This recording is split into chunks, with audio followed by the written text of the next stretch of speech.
আসসালামু আলাইকুম রহমতুল্লাহি ওয়া বারাকাতুহু। সম্মানিত দর্শক, আওয়ামী লীগ আসলে কি করতে চাচ্ছে?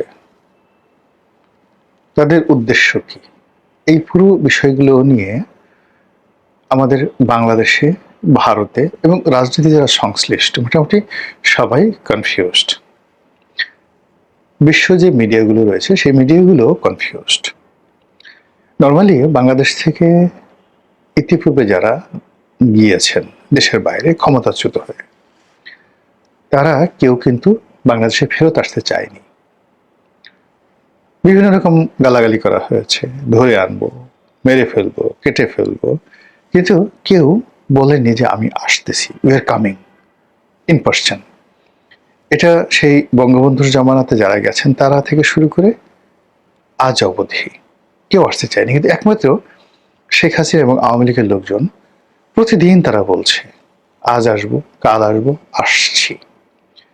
ফাঁসির মঞ্চ রেডি করে, অর্থাৎ আপনি ভয় দেখাচ্ছেন তোমাকে আসলে গ্রেপ্তার করব, তোমাকে আসলে ফাঁসিতে চড়াবো, তোমাকে জেলখানায় ভরবো, তোমাকে আসলে গণপিটুনি দিয়ে মেরে ফেলবো। তারা বলছে যে হোয়াট এভার মেবি, একেবারে ডেট দিয়ে, টাইম দিয়ে, তারিখ দিয়ে। তারিখটা শুধু বলেনি, মানে ডিসেম্বর মাসে আসছি, অমুক অমুক দিকে আসছি, আমরা সবাই মিলে আসছি, প্লেন ভাড়া করে আসবো, সীমান্ত দিয়ে আসবো, উড়ে আসবো, জুড়ে আসবো, নানা রকম কথাবার্তা যেটা বলছে এটা আমাদের দেশে আগে কখনো হয়নি। আমাদের দেশে যারা পালিয়ে গেছে, যাদেরকে দেশ থেকে বহিষ্কার করা হয়েছে, যারা পরাজিত হয়েছে বিভিন্ন কারণে, আমাদের দেশে যেটাকে এক্সাইল বলা হয়, যেটাকে ফ্লিড অ্যাওয়ে বলা হয়, এক্সাইল অ্যান্ড ফ্লিড অ্যাওয়ে। তো এটার তো একটা ইতিহাস আছে। এখানে বাংলাদেশ থেকে বিএনপির জমানাতে আওয়ামী লীগের লোকজন গেছে, আওয়ামী লীগের জমানাতে বিএনপির লোকজন গেছে। যেমন এখন ধরেন শামীম ওসমান। শামীম ওসমান তো আগের জমানাতে ভারতে ছিলেন, বিএনপি জমানাতে, কিন্তু সেখান থেকে তো তিনি জীবনে কোনোদিন হুমকি দেন নাই যে আমি আসছি, I am coming. Sheikh Hasina এখন ভারতে আছেন, তিনি তো এর আগে ভারতে ছিলেন। তো ভারত থেকে তিনি কখনো হুমকি দেননি যে আমি আসছি, বরং বাংলাদেশের সরকার, জিয়াউর রহমান সাহেব, বিরোধী দল, আওয়ামী লীগ, অন্যান্য যারা সবাই, তারা একটা রাজনীতির ভারসাম্য তৈরি করার জন্য, বলতে গেলে তাকে তোয়াজ করে, তদবির করে, রাজকীয় সংবর্ধনা দিয়ে তাকে আনা হয়েছে বাংলাদেশে 1981 সনে। এবং শেখ হাসিনা যেদিন 1981 সনে এসেছিলেন, মুষলধারে বৃষ্টি, সেই বৃষ্টির মধ্যে বাংলাদেশে আজ পর্যন্ত কোনো নেতাকে বরণ করার জন্য এয়ারপোর্টে এত লোক আসেনি। ইভেন এখন 18 কোটি মানুষের দেশ, যদি আপনি তারেক রহমান সাহেবের আগমনকে আপনি ধরেন, এই 2025 সনে তার আগমন, তার চাইতেও ওই যে শেখ হাসিনা এসেছিলেন 1981 সনে, ওটার উপস্থিতি, আবেগ, পরিবেশ, পরিস্থিতি অন্যরকম ছিল। শেখ হাসিনার কান্না, দেশে ঢুকে কান্না প্রত্যেকটা মানুষকে আবেগ তাড়িত করেছিল। তারেক রহমান সাহেব এসছেন, বাট তার কোনো কান্না, তার কোনো কথা আমাদেরকে অশ্রু সজল করেনি। কিন্তু শেখ হাসিনা যখন 81 সালে এসেছিলেন, আসার পরে তিনি কেঁদেছিলেন এবং তার দেখা দেখি কোটি কোটি মানুষ সারা বাংলাদেশে কেঁদেছিলেন। আচ্ছা বলেন তো, তারেক রহমান সাহেব এই দিন এয়ারপোর্টে আসছেন, বিএনপির লোক বুকে হাত দিয়ে বলেন তো কয়েকজনের চোখ দিয়ে পানি পড়ছে? আল্লাহর রাস্তে বলেন, যদি মিথ্যা কথা বলেন গজব নাজিল হবে। আল্লাহর রাস্তে বলে যে তারেক রহমান সাহেব আসছেন, তার এই কথা শুনে আমি ভেউ ভেউ করে, হু হু করে কান্নাকাটি করেছি, তাকে দেখে আবেগে আমার চোখের পানি পড়ে গেছে, ইত্যাদি। কিন্তু 81 সনে কিন্তু এই ঘটনাগুলো ঘটেছে। তো ওইরকম একটা আশার যে আবেগ, অনুভূতি, সেটার বিপরীতেও শেখ হাসিনা কখনো বলেননি যে আমি আসছি। কিন্তু এইবার তিনি ফাঁসিতে লটকাতে চাচ্ছেন, ফাঁসিতে চলতে চাচ্ছেন, জেলখানায় ঢুকতে চাচ্ছেন। আর অতীতে তিনি যেভাবে কলকাতাতে ছিলেন, খুব ন্যূনতম ভাতা কলকাতা, মানে ভারত সরকার তাকে দিতেন। তো সেই ভারত সরকার দিতেন এবং সেখানে যেটি আমরা জানি, সেটা হলো সেই টাকার একটা অংশ, সামান্য টাকা আবার তিনি দল পরিচালনা করার জন্য আব্দুর রাজ্জাক, তোফায়েল আহমেদ এদের হাতে পাঠাতেন। তারপরে সেই টাকা দিয়ে বাজার করতেন এবং ওয়াজেদ মিয়া উনি নরম চালের ভাত খেতেন, তার জন্য নরম চাল কেনা হতো, আর উনি মোটা চালের ভাত খেতেন। শেখ হাসিনা, এত লিমিটেড ছিল তাদের ইনকাম। কিন্তু এবার কি, এবার তো উনি 14 পুরুষ বিদেশে বসে খেতে পারবেন, প্লাস ওখানে ভারত সরকার তাকে রাষ্ট্রপ্রধান, সরকার প্রধানের মর্যাদায় রেখেছে, জেড ক্যাটাগরি সিকিউরিটি দিচ্ছে, কি না আছে সেখানে। মানে ওই জায়গা থেকে কেউ থাকলে বলে যে না গো বাবা, আমার যাওয়ার দরকার নেই, আমি এখন এখানে আছি, সারা জীবন এখানেই রাজকীয় মেহমান হিসেবে থাকবো। কিন্তু সেগুলো ছেড়ে তিনি জেলখানাতে আসতে চাচ্ছেন, তিনি এনসিপির লোকজন নাসিরুদ্দিন পাটোয়ারিরা তাকে মারবে, তিনি সে মার খেতে চাচ্ছেন, ঢিল খেতে চাচ্ছেন। এটা বিশ্বের যারা লোকজন রয়েছেন তারা মিলাতে পারছে না, হোয়াই ইট ইজ হ্যাপেনিং, কেন এই জিনিসগুলো ঘটছে। এক, 2 নম্বর হলো যে আওয়ামী লীগের দেশের ভিতরে যারা লোকজন রয়েছে তাদের মধ্যে অনেক গ্রুপিং ছিল, শত্রুতা ছিল, একে অপরের প্রতি বৃষদগার ছিল, মারামারি করতো, কাটাকাটি করতো। এখন সব বাদ, এখন সবকিছু ভুলে আপা কখন আসবে, আওয়ামী লীগ কখন আসবে, দিন কবে আসবে, কবে মিছিল করবো, মিটিং করব, আবার সুদিন ফিরে আসবে, এরা সবাই ঐক্যবদ্ধ হয়ে গেছে। এটা অতীতকালে আওয়ামী লীগের এটা হয়নি। আওয়ামী লীগ যখন শেখ হাসিনা আসেনি তখন আওয়ামী লীগের মধ্যে যে ইন্টারনাল গ্রুপিং ছিল, ও মাই গড, আনবিলিভেবল গ্রুপিং ছিল। আবার বিএনপি যে কয়বারই ক্ষমতায় এসছে, 91 থেকে 96, 2001 থেকে 2006, এই সময়টাতে আওয়ামী লীগ রাজপথে ছিল, মামলা মোকদ্দমা বিপদ আপদ এখন এসে কোনো অংশে কম ছিল না, বরং এখন বিপদ কম, ইনুসে জমানাতে কম।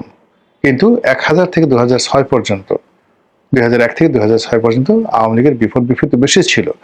এই বিপদ বিপত্তির মধ্যে লোকজন বদমাশি করেছে, একদিকে তোফাইল গ্রুপ, অন্যদিকে আমির গ্রুপ, একদিকে আব্দুস সামাদ আজাদ গ্রুপ, অন্যদিকে সুরঞ্জিত সেন গ্রুপ, ঢাকা শহরে একদিকে সেই মোফাজ্জল হোসেন চৌধুরী মায়ার গ্রুপ, অন্যদিকে শাহ আলমের গ্রুপ, আর একদিকে সাইদ খোকনের গ্রুপ, কি না ছিল। সবকিছুর মধ্যে তারা এই গ্রুপিং করছে। আর এখন দেখেন কোনো গ্রুপিং নেই, সবগুলো এক হয়ে গেছে, সবগুলো এক হয়ে গেছে। এগুলো বাংলাদেশে। এখন কলকাতাতে বলেন, দিল্লিতে, আমেরিকাতে, নিউ ইয়র্কে, জ্যাকসন হাইটসে, ওয়াশিংটনে, ফ্লোরিডাতে, তারপর মিশিগানে, লন্ডনে, লিভারপুলে, জার্মানিতে, প্যারিসে আওয়ামী লীগের মধ্যে যে 33টা গ্রুপ বিভিন্ন রকম ছিল, তারা নিজেরা নিজেরা 7 আপের বোতল দিয়ে মারামারি করতো সারা জীবন। এখন গিয়ে দেখেন তো কোনো মারামারি আসছে নাকি? সবগুলো এক হয়ে গেছে। হাতে গোনা 1-2 জন মানে যারা এই সোশ্যাল ওয়ার্কার। এখন দেখা যাচ্ছে যে এই কদিন আগে নিজু মজুমদার, অমির রহমান পিয়াল, তাদের মধ্যে একটা বিরোধ তৈরি হলো। কোথা থেকে কি হলো, এখন আর সেই বিরোধ নেই। সেই নিজু মজুমদার যাকে গালাগালি করতো, এখন আবার সে বলছে না অমি ভাই ভালো, পিয়ালও আবার সেভাবে থেমে গেছেন। মানে এই যে একটা দেশের বাইরে ঐক্যবদ্ধ, এটা আওয়ামী লীগের জীবনে কখনো ছিল না।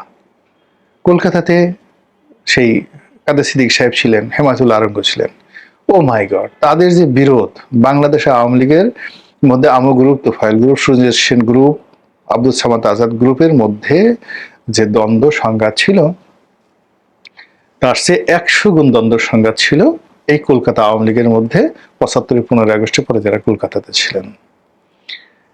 সেই তুলনায় বাংলাদেশে ধরেন থাকা অবস্থায় আওয়ামী লীগের যে সকল নেতাদের মধ্যে প্রচন্ড বিরোধ ছিল, গ্রুপ ছিল, এদের কারোর মধ্যে এখন গ্রুপ নাই।